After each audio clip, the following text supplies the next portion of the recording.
पाठक sir ईमानदार हैं, अच्छे अच्छे ऑफिसर हैं और शैक्षणिक अराजकता उन्होंने काफ़ी हद तक कम भी की है। बिहार में सब कुछ हुआ है। जोश में आके मतलब कई बार वो होश खो देते हैं।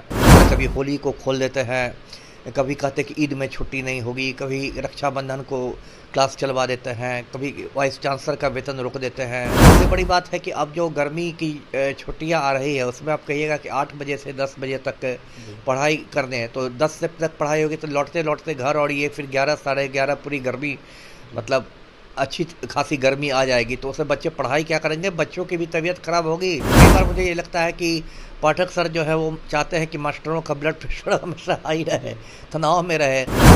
कॉलेज के जो शिक्षक हैं उनके पेंशन, उनका जो ये है वेतन का भुगतान, वो 2-3 महीने से नहीं हुआ है।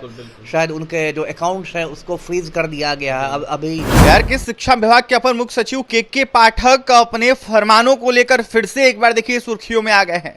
मामला जो है वो नियोजित शिक्षकों को देखते हुए और छात्रों को देखते हुए है। ऐसे में जो कमजोर छात्र हैं उनको कहीं ना कहीं बुलाया गया है और कहा यह गया है कि 2 घंटे जो नियोजित शिक्षक है उनको पढ़ाएंगे आकर स्कूलों में। अब जाकर कई सारे सवाल उठने लगे हैं, विरोध भी इसका हो रहा है। हमारे साथ बात करने के लिए बिहार के पूर्व आईपीएस अमिताभ कुमार दास हैं, जुड़ेंगे, बात करेंगे। अमिताभ दास जी, जिस तरीके से के पाठक अपने फरमानों को लेकर सुर्खियों में रहते हैं, एक बार फिर से वो सुर्खियों में आ गए हैं। मामला जो है शिक्षकों को देखते हुए, छात्रों को देखते हुए, कमजोर बच्चों को बुलाया जा रहा है, कहा जा रहा है 2 घंटे पढ़ना होगा आके छात्रों को।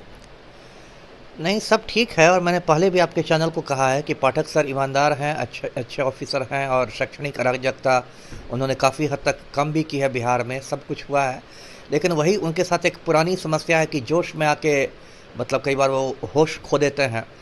और बहुत सारे ऐसे उदाहरण हैं, बार बार मैं उनको दोहराना नहीं चाहता, लेकिन जिस तरह कभी होली को खोल देते हैं, कभी कहते हैं कि ईद में छुट्टी नहीं होगी, कभी रक्षाबंधन को क्लास चलवा देते हैं, कभी वाइस चांसलर का वेतन रोक देते हैं।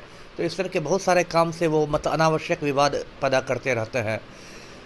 तो यहाँ भी वही बात है। देखिए, कुछ बच्चे तो होते ही हैं कमज़ोर पढ़ाई में, मतलब इसको फिसड्डी कहते हैं, ये मतलब कोई नई बात नहीं है। सारे बच्चे एक जैसे नहीं होते हैं, और ये बात भी सही है कि जो कमज़ोर बच्चे हों वो उनको थोड़ा एक्स्ट्रा ध्यान देना चाहिए शिक्षकों को, ये बात भी सही है। लेकिन एक तो है कि इस बार जो रिजल्ट आया है वो मतलब अच्छा रिजल्ट हुआ है, 99% से भी ज़्यादा का रिजल्ट हुआ है, तो ये भी आप नहीं कह सकते कि बहुत ज़्यादा बच्चे कमज़ोर हैं। सबसे बड़ी बात है कि अब जो गर्मी की छुट्टियां आ रही है उसमें आप कहिएगा कि 8 बजे से 10 बजे तक पढ़ाई करने हैं, तो 10 से तक पढ़ाई होगी तो लौटते लौटते घर, और ये फिर 11 साढ़े 11 पूरी गर्मी, मतलब अच्छी खासी गर्मी आ जाएगी, तो उससे बच्चे पढ़ाई क्या करेंगे, बच्चों की भी तबीयत खराब होगी, मास्टर साहब भी बीमार पड़ेंगे।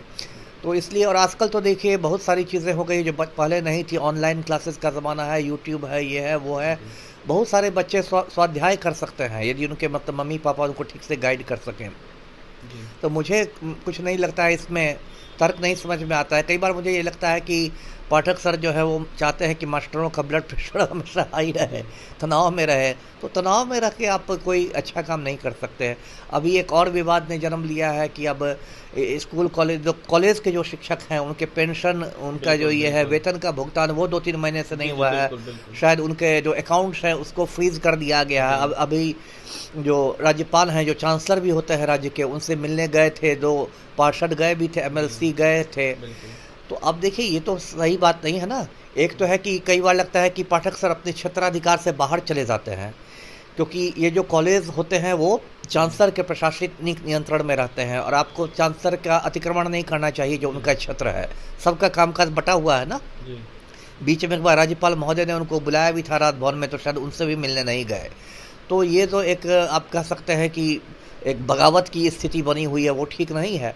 और अभी देखिए, दर्शकों को भी मैं बता दूं कि अभी आचार संहिता लागू है पूरे देश में, और जितने भी अधिकारी हैं, आईएएस हो, आईपीएस हो, जो भी हों, वो सभी चुनाव आयोग के प्रशासनिक नियंत्रण में है। तो कहने का ये मतलब है कि अभी बिहार सरकार यदि चाहे भी, मुख्यमंत्री यदि चाहे भी, तो वो पाठक सर का तबादला नहीं कर सकते हैं। तो और तभी तबादले की सूरत बनेगी जब राज्यपाल महोदय खुद चुनाव आयोग से पत्राचार करें, राज्यपाल महोदय खुद लेटर लिखे चुनाव आयोग को कि भाई ये स्थिति हो गई है, इनको वेतन नहीं मिल रहा है, पेंशन नहीं मिल रहा है, तो इनको हटाया जाए, और तब चुनाव आयोग से पूछ कर ही इनको हटाया जाएगा।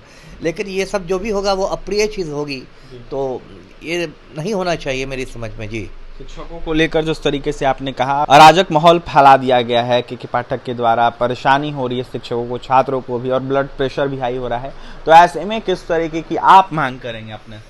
देखिए, मांग मैं यही कहूँगा कि देखिए, मैं खुद भी इतने ज़िलों का एसपी रहा, बहुत टेढ़े मेढ़े ज़िलों का, नक्सल प्रभावित ज़िलों का इतने मैंने चुनाव कराए, दूसरे राज्यों में भी जाके चुनाव कराए, कश्मीर तक में चुनाव करवाए, बहुत विकट परिस्थितियों में। लेकिन मैं पूरे टीम को साथ लेकर चलता था। ऐसा कभी मैंने नहीं किया कि कुछ ऐसा काम हो कि मेरा सिपाही टेंशन में रहे, हवलदार टेंशन में रहे और दरोगा जी बीमार पड़ जाए। तो यही कहा जाता था, हम लोग को ट्रेनिंग में भी पढ़ाया जाता था कि बॉस और लीडर में फ़र्क होता है। बॉस से लोग डरते हैं और लीडर की लोग इज्जत करते हैं। तो पाठक सर से भी मैं यही रिक्वेस्ट करूँगा, वो मुझसे सीनियर हैं, लेकिन वो बॉस बनने की कोशिश नहीं करें, लीडर बनने की कोशिश करें, है ना। बॉस से तो लोग बस खौफ खाएंगे, लीडर से लोग की जो इज्जत करेंगे। अब मान लीजिए शिक्षक भी है तो उसका भी घर परिवार है, उसका भी ये है, स्वास्थ्य है, उसका भी चूल्हा जलना है, ये है। किसी का वेतन रोक दीजिएगा, पेंशन रोक दीजिएगा, किसी को बर्खास्त कर दीजिएगा। अभी एक बबीता चौरसिया का मामला आया है, वो इसी बार शिक्षिका बहाल हुई थी, उसने कुछ संघ बना लिया जिसमें कोई बुराई नहीं थी, तुरंत उसको शिक्षा विभाग ने बर्खास्त कर दिया। अब हाई कोर्ट ने उसको बहाल कर दिया है, तो दोबारा शिक्षा विभाग चुनौती देने जा रहा है डबल बेंच में हाई कोर्ट के आदेश को। ये सब क्या है?